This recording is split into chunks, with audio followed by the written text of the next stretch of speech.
So there are a few things you can do as a woman or the people around the mother, the new mom, to help her with that journey to ensure that mommy is healthy and baby is healthy.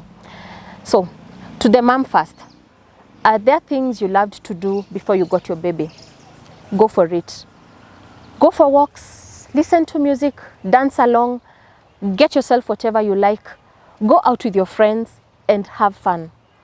The things you can also do, if you love drawing, kama unapenda kucrochet, anything you can do to make sure that you remain the person you were before the child, ensure you do that. To the next person, that is the people around the mother at that time, the support system. Are you a sister? Are you their mother? Are you their husband?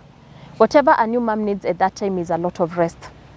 And if a mother rests, that means she's able to produce a lot of milk for the baby and she will take care of her child better. So ukifika kwa nyumba, if you're the partner, how about you rest kidogo and you tell mom, how about you give me the pumped milk, I take care of the baby as you sleep. Let the mother rest, acha lale kidogo, or you take turns even in the night. When the baby wakes up, isikuwe ni bibi peke yake anashughulika.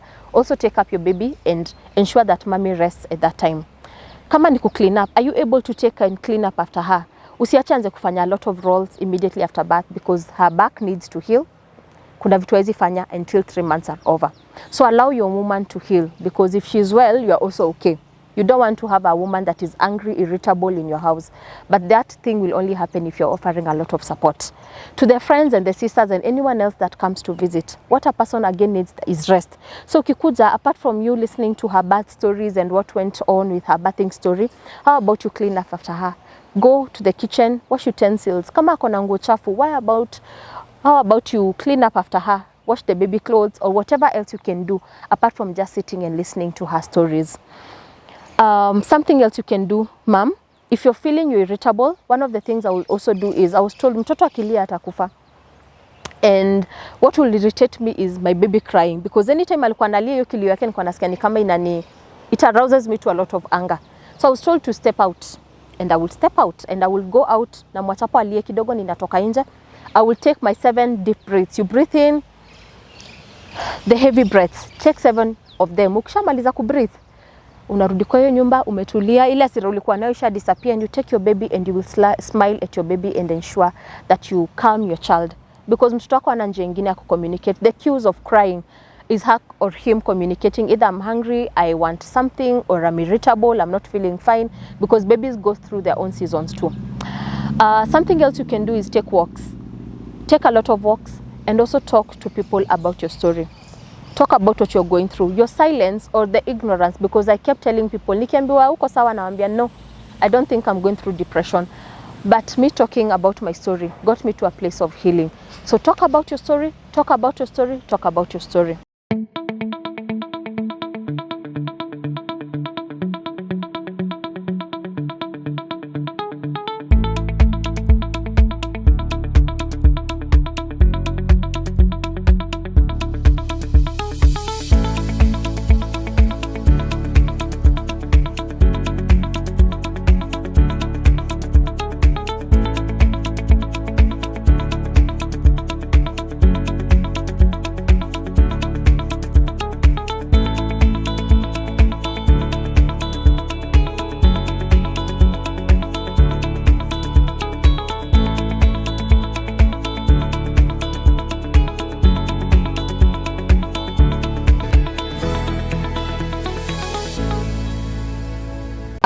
So I will take us back to a few of the triggers that I had not mentioned.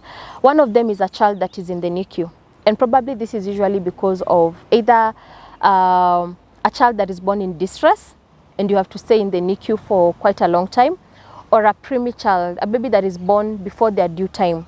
This mother is always going through a lot of cycles, and it's because you are unsure of what to expect after every single day, because when you walk into that NICU, there is always some sad news for another mother. So you don't know what to expect and your anxiety levels are always high. So that is one thing I had also not mentioned. Another thing is trauma, untreated trauma. And this is how I want us to look at trauma. The things we've gone through as women that become triggers when you get pregnant. Probably you've gone through sexual abuse, or you've gone through bad experiences, and at this time when your hormones are not balanced, a lot of things keep kicking in. So I want you to look at a wound, to imagine tu kidonda. I know it's filthy, but this is how I want you to look at trauma so that you seek out for help. When you look at a wound that is not treated, ni kidonda iko hapo na iko exposed. Huyu mtu hajawahi fikiria kupeleka hii kidonda either kuwe treated na daktari, aipelekangi for dressing. They decide to just leave that wound. And I want you to imagine ile a deep wound, si kale ka kidonda umejikata na kisu, a deep wound that is somewhere and it's left there exposed. What do we expect to see kwa kidonda yenye iko exposed? Ni inzi ukuja zinakanyaga hapo. I know this is filthy, but this is what is happening to someone that has not sought for help for their trauma. So hii kidonda iko hapo, iko open, inzi zinakanyaga. There's a lot of infections saa zinaanza kukula hiyo kidonda, and the wound gets deeper and deeper. And because this person will not go to hospital to be treated for this wound, this means it will get worse and worse. Na venye inaendekiwa worse, one day anaweza enda kwa hosi ambiwe tu we might have to amputate either your hand or your foot because you just didn't decide to go to hospital to treat your wound. And this is what it looks like for someone that is going through a lot of traumas. Is there things you've gone through from your childhood that could be becoming a hindrance as you're growing up? Would you please seek out for help? If you went through sexual abuse, if you've been in an environment where there's a lot of domestic violence, because that also becomes a trigger when you are pregnant and probably your partner is abusive. These are also triggers. This means you will go through depression when you deliver your child or even during pregnancy. And one of the things I would like us to also know is that there's something known as infant mental health. We assume that an unborn child will not be affected by the experiences we are going through. But this is what I would like to tell you. A baby could be inside the womb, but their spirit is not young. Whatever you're going through, kama unashindanga ukilia, remember your child is receiving anything that is going through. If you argue if you're arguing with your husband, your child is taking in that. So any form of distress that you're taking in as a mother, it goes to your child. And what happens to a child that is born in this state is they will go through mental health.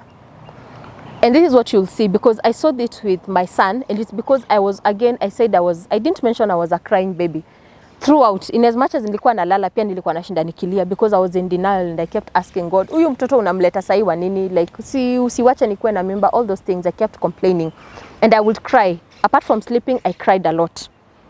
And my son became a crying baby.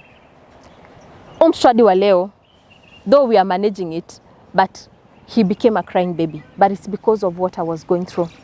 Any emotion you go through when you're pregnant goes to your child. And another thing you need to know as moms, that when you're in distress, that means your heartbeat is faster. The heart rate, when you gonga in a speed up. Something else is your blood flows faster than the normal rate of your blood flow. So a child will always tell when mom is not comfortable, when mom is anxious, and they tend to refuse. Ama unamshika na anaanza kulia zaidi. I remember I would give my son to someone else na namshika na anatulia. But akirudi tu kwangu anaanza kupiga nduru. Why? I was anxious. Every minute you're anxious, your baby will always know when you're not okay. So please, moms, if you're going through something and you don't know if it is depression, it is anxiety, or it's psychosis, kindly reach out. We are here. Our contacts are going to be there. We do counseling. We talk to women. We screen women and ensure that a mother is safe and a mother is healthy so that you bring up a healthy child. Another thing you'll need to know when you're going through depression is that your breast milk, the milk production will also go low because your brain is not rested. Your body is not rested. So ensure you get a lot of rest. And if you're going through a stressful moment, reach out to someone who can talk to you or talk to someone and get help so that you have enough milk production for your baby so that you bring up a healthy child. How about we leave it there today? We are going to pick up on trauma. We'll talk about trauma, what is trauma, what trauma does to you, what trauma does to your unborn baby, and how do we help our children heal from trauma. This is Kendi Njeru. Have a good day.